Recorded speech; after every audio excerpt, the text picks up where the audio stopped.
तो जजेस भारत के बारे में दुनिया का जो इंप्रेशन है वो भी हमने समझ लेना चाहिए कि हमारे वर्ण व्यवस्था के कारण, गलत देव धर्म के कारण हमारे जैसे भ्रष्ट अनीतिमान लोग दुनिया में नहीं। अभी ये ब्रायन करके न्यूजीलैंड के लेखक का एक आर्टिकल है, मेरे पास है, वो मैंने बहुत बार पढ़ा और आपको भी पढ़ने को विनती करता हूं कि हमारे इतने भ्रष्टाचारी लोग दुनिया में नहीं। इसका मतलब क्या है? जजेस भी हम में से सोसाइटी से जाते हैं ना। तो जजेस ने जब ऐसा कोई क्रिटिसिज्म होता है, पहली तो बात है कि कंटेम्प्ट ऑफ कोर्ट का लॉ ही गलत है, वो निकाल देना चाहिए। क्योंकि जो भी पब्लिक में है, मंत्री हो, एमएलए हो, एमपी हो, जज हो, उनको इतना साफ सुथरा रहने की हमारी अपेक्षा है कि ना कोई उनके ऊपर पत्थर उठाए। सेडिशन का लॉ है, ब्रिटिश गए, उनका लॉ हम क्यों, सेडिशन का सवाल कहाँ आता है? तो ये पुराने लॉ इनको निकाल देना चाहिए। लेकिन मोदी हमारे कामगार के कानून निकाल रहा है, किसानों के कानून निकाल रहा है, जो इस गरीबों के हित में था सब कानून कर दो, और ये सेडिशन नहीं जा रहा, कंटेम्प्ट नहीं जा रहा। खैर बात छोड़िए, कल का जो जजमेंट की हम सब लोग राह देख रहे हैं, वैसे हम अयोध्या की जजमेंट की राह देख रहे थे। तो मैंने पहले दिन मेरा जजमेंट लिख के रखा था, यदि सुप्रीम कोर्ट को न्याय करना है तो सभी इतिहास को देख के वो जो जमीन है, डिस्प्यूट जमीन जो है, वो सुप्रीम कोर्ट किसी को न दे, न मुसलमानों को, न हिंदू को, न ईसाई को, न बौद्ध को। वो जमीन पर ऐसा एक माउनुमेंट बनाए, बड़ा से बड़ा मोनुमेंट वास्तु बने कि जो देश का एक बड़ा ताजमहल जैसा स्मारक हो। ये मेरी इच्छा थी। हुआ गलत। जिनके खिलाफ सुप्रीम कोर्ट की मनाई थी, जिन्होंने संविधान की धज्जियां उड़ाई, सुप्रीम कोर्ट के आदेश की धज्जियां उड़ाई, जिन्होंने कानून व्यवस्था की धज्जियां उड़ाई, उनको सुप्रीम कोर्ट ने न्याय दिया और उनको जमीन दे दी। ठीक है। आज प्रशांत भूषण ने क्या कहा कि 6 साल में जो सुप्रीम कोर्ट में चल रहा है उसका इतिहास लिखा जाएगा और इतिहास इनको माफ नहीं करेगा। क्या गलत कहा? अब 6 साल के डिसीजन देखो। मोदी शाह देश में नंगा नाच कर रहे हैं। अभी अंधभक्तों को लगेगा वो तो अच्छे काम कर रहे हैं। क्या काम कर रहे हैं? रोटी, कपड़ा, मकान, शिक्षा, स्वास्थ्य, इसके बारे में काम करना काम होता है। हिंदू मुसलमान झगड़ा लगाना, सीए, एनआरसी, कोई भी आदमी जब हमारे देश में रहता है तो वो देश को बाहर नहीं होता। इसमें पढ़ने की जरूरत नहीं। जब भी सरकार की तिजोरी भरती है तो वो सिर्फ श्रमिकों के पसीने से भरती है। ना अंबानी टैक्स देता है, ना अदानी टैक्स देता है, ना मोदी टैक्स देता है। तो हमारे पसीने से जमा हुए पैसे से सबकी सैलरी जाती है। पंतप्रधान हो या तलाटी हो या चीफ जस्टिस हो या मैजिस्ट्रेट हो या कोर्ट का सिपाही हो, सबकी सैलरी हमारे पसीने से जाती है। तो हमको रिस्पेक्ट ही नहीं है देश में। प्रशांत भूषण ने इतना बोला कि जब हजारों करोड़ों लोग पैदल चल रहे थे तो सुप्रीम कोर्ट बोले हमको दिखाई नहीं देता। अटॉर्नी जनरल बोलते हैं सुप्रीम कोर्ट मानता है। जब नीचे के जजेस, हाईकोर्ट जजेस रोए कि हमको रोना आता है कि इतनी हालत, गरीबों की हालत है, तब सुप्रीम कोर्ट, जब सब लोग घर पहुंचे थे, तब बोले कि रेलवे से क्या फायदा उसका? हेबियस कॉर्पस पिटिशन एक दिन में सुनाई होनी चाहिए। कश्मीर के सब नेता जेल में, यानी घर में हो तो जेल में है, नजर बंद है, उसको 1 साल हो गया, सुप्रीम कोर्ट सुनता है। सीए, एनआरसी के कानून संविधान के खिलाफ है, सुप्रीम कोर्ट सुनता नहीं। लेकिन अर्नब गोस्वामी की एक रात में बात सुनते हैं।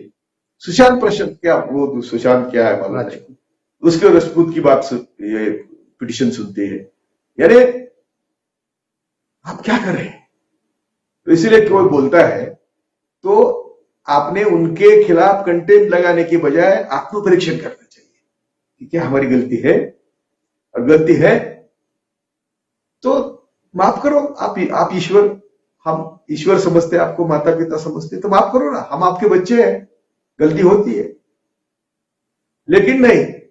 और जिन्होंने कंटेम्प्ट इशू किया, अरुण मिश्रा का सब इतिहास आप पढ़िए। वो हाईकोर्ट जज में क्या, हाईकोर्ट जज से सुप्रीम कोर्ट में उनको 3 बार नकारा था।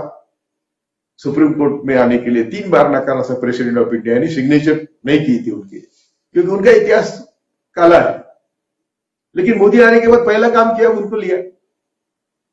और दीपक मिश्रा और अरुण मिश्रा ने जो सुप्रीम कोर्ट में काम किया, उसके खिलाफ 4 सिटिंग जजेस, सुप्रीम कोर्ट जजेस ने प्रेस कॉन्फ्रेंस ली थी। तो कुछ तो गलत सुप्रीम कोर्ट में चल रहा है, इसलिए प्रेस हो गया। और उन्होंने कहा कि हमारी सब सहनशीलता खत्म हो गई और हमको लगा कि हमने देश के सामने रखना चाहिए कि सुप्रीम कोर्ट में कुछ अच्छा चल नहीं रहा है, सुप्रीम कोर्ट रिमोट कंट्रोल से चल रहा है। ये 4 जजेस कहते हैं, तो उनके खिलाफ कंटेम्प्ट क्यों नहीं किया? तो कल के कंटेम्प्ट के बारे में सुप्रीम कोर्ट की मेरे ख्याल से बहुत बड़ी गलती है। आज दुनिया भर के लोग सुप्रीम कोर्ट के खिलाफ बोल रहे हैं, जिनको कभी कोर्ट के खिलाफ बोलने की हिम्मत नहीं थी वो भी बोल रहे हैं। सब लोग हिम्मत जुटा रहे हैं, बोल रहे हैं। और कल यदि सुप्रीम कोर्ट प्रशांत भूषण को शिक्षा भी करता है तो प्रशांत भूषण हीरो होगा, छोड़ भी देते हैं तो प्रशांत भूषण हीरो होगा।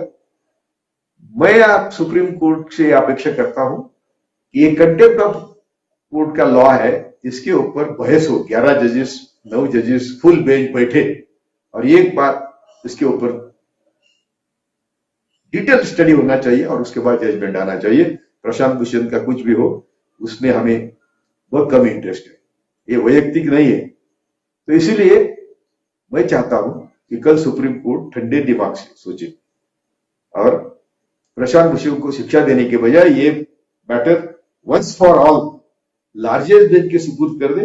और कंटेम्प्ट ऑफ कोर्ट का लॉ, मैं खुद जुडिशियरी में था, मेरे गुरु जस्टिस सावंत ने 1985 में किताब लिखी है कि independent judiciary is a myth, और उन्होंने सबूतों के साथ कहा है कि मुस्लिम जब आरोपी है तो ब्राह्मण जज कैसे निकाल देते हैं।